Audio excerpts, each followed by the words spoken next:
Hey everybody, it's Charlie from Daily Motor, and I spend about 1 week with each press car that I have for review, which means that I get the opportunity to test about 52 cars throughout a given year. So despite the fact that the Mazda 3 has been essentially unchanged, just mildly tweaked over the last, 6 or 7 model years at this point now, I still make an attempt to get into one of these at least once a year because there's so much to like about this car. And the entry-level or compact car category is so important to me because realistically it provides most of what new car shoppers need, really, and to a lot of extent want as well. And the Mazda 3 has done such a good job over the years at providing so much value and new car pizzazz for reasonable prices and with reasonable technology. It combines this kind of fun to drive, this practicality, this luxury element. It really is a cool setup depending on which model you get. So you should know that you can get this hatchback, you can get a sedan, you can get front wheel drive, you can get all wheel drive, you can get automatic, you can get manual, you can get turbo, or you can get naturally aspirated. This one you're looking at in front of us is a 6-speed manual, front wheel drive, premium model, S Premium. And we're going to talk about the trim structures here in a moment under my cons category. But this is now the one version of the hatchback that you can get with the 6-speed manual transmission. You can't get it in the base car. You can't get it with the turbo or with all-wheel drive. If you want a 6-speed manual Mazda 3 hatchback, this is the one that you're going to get. Fortunately, I think Mazda has packaged it quite well, coming in at about $32,000. So today I'm going to show you around the car a little bit. We're going to go for a drive, and I'm going to give you my cons and pros after spending a week with the Mazda 3, and we're going to put it on the Daily Motor Leaderboard. I should also point out that I did another Bose sound system test on this one. It scored very well, but if you do want to see the breakdown on that, check the link below. We've also reviewed plenty of Mazda 3s in the past with the all-wheel drive, with the turbo, a lot of different setups. We've also had the sedan. We had that one last year. So you can find those linked below as well. And I'm going to be doing a fuel economy test on this one here later tonight. It's not often that we shoot the review before the fuel economy test, but it's just kind of the way the schedule's working out this week. Coming around to the back, you can see this is a pretty standard hatchback, although a little bit more limited in space because of the sloped back styling here, but it is deep. And I guess I should have this on the pros list, but maybe I will. I'll add that later on. But spare tire. A lot of people are going to like to see that because you don't see too many spares these days. However, the rear seats, remarkably limited in this car. Mazda clearly aiming for this to be essentially a not carrying rear passengers very often vehicle. If I were to try to fold these seats down, you'd see it's hitting the driver's seat, and then if I moved the driver's seat forward, it would fold decently flat. So the degree of practicality there, but not quite as much as some of the other compact cars in the class. And then getting into the back, fairly tight on legroom, although this seat is set for my 5'10" driving position, but more limiting is the headroom. At 5'10", my head is hitting the top here. Wouldn't be the most comfortable car to be in for more than an hour, but I do have flip down armrests, no rear air vents or controls or power points, however. So again, not a car exactly catered toward rear seat passengers. However, up in front, we are seeing beautiful materials, a nice mixture of 2 colors of leather, some metal for the speaker grills, powered seats, heated seats, nice places to touch, and that manual 6-speed shift knob there. But let's get into my pros and cons. And my first con is exactly what I just mentioned, the rear seat layout and room, especially for the hatchback, because the sedan model gets better headroom than the hatch. And typically you'd think people are buying a hatchback because they want that practicality element. But no, more limited for this generation of Mazda 3, and that's always bothered me because I would probably want to get the hatch except for that rear seat space. It just ruins it for me. It's very frustrating. My next con is the fairly limited interior space up here. Now, I'm going to talk in the pro section about the material use and the feel of everything up here, but when you're looking at it from a practicality standpoint, you've got 2 small cup holders, a wireless device charger up there, a medium-sized center console for the class, and then your rotary controls, which I understand you got to have that for the infotainment, and then your big 6-speed manual. But really not many places to put things other than that. You can't put things in the little door handle pockets because they pass through. So you've just got a fairly tight water bottle holder there, and then your center console and glove box as places to put things. I'd like to see them thinking a little bit more outside of the box and figuring out more places to put things. And no, this tiny little slot right here doesn't cut it. The next con, no ventilated seat options at all in the Mazda 3 lineup. And that's not necessarily a huge deal in this class, but the Jetta offers it, and I believe, if I'm not mistaken, the Elantra and the K4 both offer it now as well. So if some of your competition is offering it in their top level trims, you should have it as well. Especially for an interior that's borderline luxury car rivaling in feel, people are going to want all the luxury car features then. My last con with the Mazda 3 in general is the trim structure. You go on Mazda's build configurator and you have to wade through so many different trims and versions of the Mazda 3 to figure out exactly what you get on each model. And it changes from sedan to hatchback. Certain ones, okay, you get the Bose sound system with the carbon package, and then other ones you don't. And certain ones are like, okay, you can get all-wheel drive with this transmission, but not with that one, and it's different from this trim to that, compared to a lot of the competition where it's simply 3 trims, maybe 2 drive trains, and that's all you get. Mazda has way too many trims for all of their models, really, but the Mazda 3 included. It's very frustrating, and it's going to get even harder if you're trying to buy one of these used, and you got to say, oh, okay, well, if it's this model year, then it's okay for me to get an S Premium, but preferred would be okay for this one, and it's a lot. Mazda really could stand to simplify that. Coming back here for the pros on the Mazda 3, and despite this being a fairly old car as new vehicles go, I still think it's just so attractive. I'm not the biggest fan of this polymetal gray color, however, Mazda offers some of my favorite colors on the market, between the Soul Red Crystal, the dark blue that they have a really attractive brown as well. There's somebody on my street actually that parks a Mazda 3 sedan in a brown metallic color, and it's just, the car looks so good. I understand the hatchback design is a bit polarizing, but I still think it's cool. It's a nice blend between classy and fun. It's a little aggressive, but not overly aggressive. I just love the mixture of the chromes, the blacks, the dark kind of metallic-y colors up there in the grille, and then the paint color. Still think it's one of the best looking cars on the market.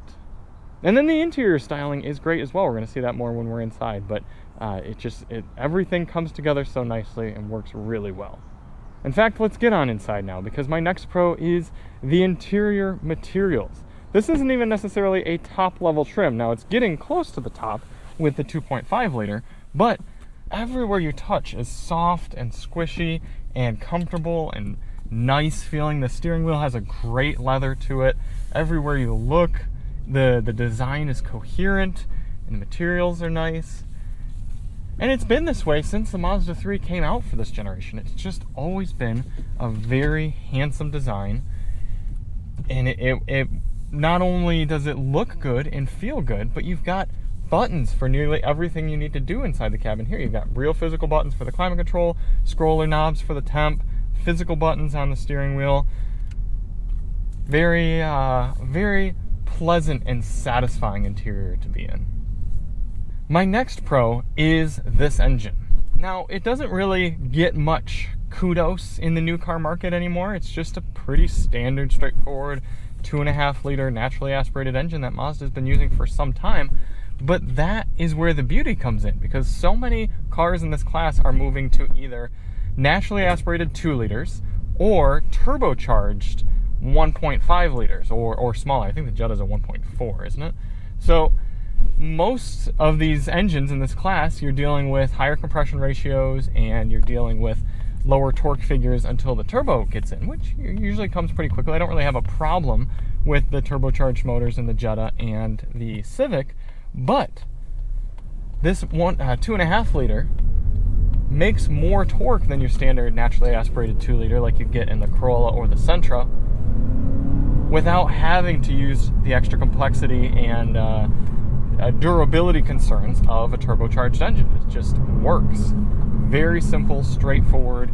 Yeah, it might not get absolutely the best fuel economy in this class, and it might not be quite as powerful as some of the competition or quite as cheap to manufacture on Mazda's part, but it works great for the buyer, and I think that's very important to know. And of course, if you do want more power, Mazda will give you the 2.5 liter turbo, and then you've got that extra grunt from the twist. But as is, I'm a very big fan of this engine. It's 191 horsepower and 186 pound-feet of torque or something like that. Very acceptable numbers. The next pro is the packaging specifically for this 6-speed manual option. Now, yes, in a perfect world, we would have the 6-speed manual available in all versions of the Mazda 3. However, I understand that it's a very limited take rate and Mazda can't justify offering the manual in all the trims. So what they did is essentially made a greatest hits model of the Mazda 3. So it's front wheel drive, you get the great Bose sound system, you get nice interior materials, heated seats, and good amount of safety features, but you don't get absolutely everything, so it keeps the cost down a little bit, and you get that manual transmission. And this would be the one I would choose. I mean, this does have everything I want, nothing I don't for this type of vehicle. It works really nicely for me, and I think a lot of the discerning buyers who are going to want the 6-speed manual are going to be really happy with how Mazda configured this one. The next pro, the Bose audio system in this car. Absolutely the best in this category, and I would say the best sound system under $40,000 on the market right now. Really, really good. Great for all different sorts of listening and music. I'm very happy with it, and I'm happy to report that it has not gotten any worse year over year here for the Mazda 3. My last pro is a little bit more nuanced, and it actually came when I was kind of thinking of my lasting thoughts on the car before I started shooting this review, and I almost said that the lack of information in the driver's gauge cluster here was a con. But the more that I thought about it, I realized I wasn't actually missing out on all of that busyness and extra information in front of me that a lot of the competitive cars offer throughout the week that I had the car. It actually dialed in my driving experience more explicitly. And the more I thought about it, I thought, you know what? That is what makes the Mazda 3, especially with the manual, so satisfying to drive, is they haven't given it this giant touchscreen with a bunch of information. They haven't given it a huge, bright, digital, customizable gauge cluster with tons of different car info and colors and themes that you can change and everything. They've given us straightforward and effective gauges, including a great head-up display in front of me that allows me to see my speed in digital readout. They've given us controls that work well and look good, and then a confidence-inspiring 6-speed manual transmission that all comes together in a good driving package. I enjoy just getting in this car and driving and doing whatever I need to do. So yes, on the surface, it kind of looks like, oh, I'm missing out on a little bit of technology in here. But it turns out I'm quite okay with that. So the Mazda 3 has been great as a car for drivers since it came out back in I think it was 2019 model year. And despite some really great competition from the Civic, from the Corolla, from the Sentra, from the Elantra, and from the K4, it is still the best choice for somebody looking for a classy and satisfying driver's compact car here in 2025. I would say its closest competition is the Acura Integra, for which you're going to be paying more. I guess it just comes down to how much back seat space you need. That would be the main thing for me, whether I choose this or the Integra. But it is now time to put the Mazda 3 on the Daily Motor Leaderboard. Okay, looking at the leaderboard, starting to get a little bit more flushed out now. Santa Fe, Armada, and Sonata taking up the top 3 spots.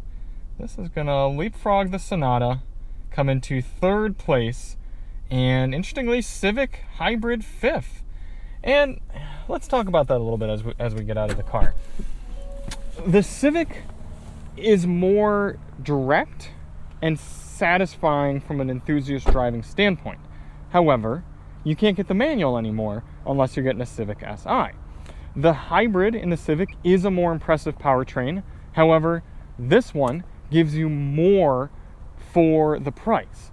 You're going to be spending, about $34,000 to get a sport touring Civic hatchback with the hybrid in order to get as close to the feature set as you are in this Mazda, and it's still not as nice inside as the Mazda 3.